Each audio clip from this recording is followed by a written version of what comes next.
Hi ಎಲ್ಲರಿಗೂ. ನಾನು ನಿಮ್ಮ ಅಶ್ವಿನಿ ಮಾತಾಡ್ತಾ ಇರೋದು. ವರಮಹಾಲಕ್ಷ್ಮಿ ಹಬ್ಬಕ್ಕಿಂತ ಮುಂಚೆ ಮಾಡುವ ಪೂಜೆ ಇದು ಜ್ಯೇಷ್ಠಲಕ್ಷ್ಮಿ ಪೂಜೆ.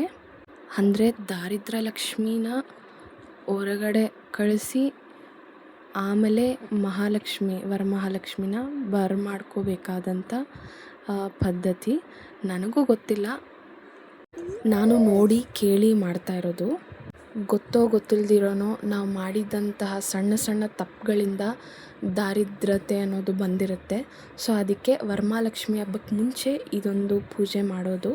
ಅರಿಶಿನ ಕುಂಕುಮನ ಸಮ ಪ್ರಮಾಣದಲ್ಲಿ ಕಲಸಿ ಅದನ್ನು ದೇವರಿಗೆ ಪೂಜೆ ಮಾಡೋ ಥರ ಮಾಡಿ ಕಾಯಿ ಹೊಡೆದು ಪುಳಿಯೋಗರೆ ನೈವೇದ್ಯ ಕೊಟ್ಟು ಅದನ್ನು ನೀರಲ್ಲಿ ಕಲಸಿ ಯಾವುದಾದ್ರೂ ಹರಿಯೋ ನೀರಿಗೆ ಬಿಡಬೇಕು. ಹರಿಯೋ ನೀರು ಇವಾಗ ಇಲ್ಲ, ಸೊ ಯಾವುದಾದ್ರೂ ಪೈಪ್ಗೆ ಹಾಕ್ಬಿಡಿ, ಅದು ಅದರೊಳಗಡೆ ಹೋಗುತ್ತೆ. ಬಾಗಿಲು ಮನೆ ನೀಟಾಗಿ ಕ್ಲೀನ್ ಮಾಡಿ ದೇವ್ರಿಗೆ ದೀಪ ಹಚ್ಚೋದು.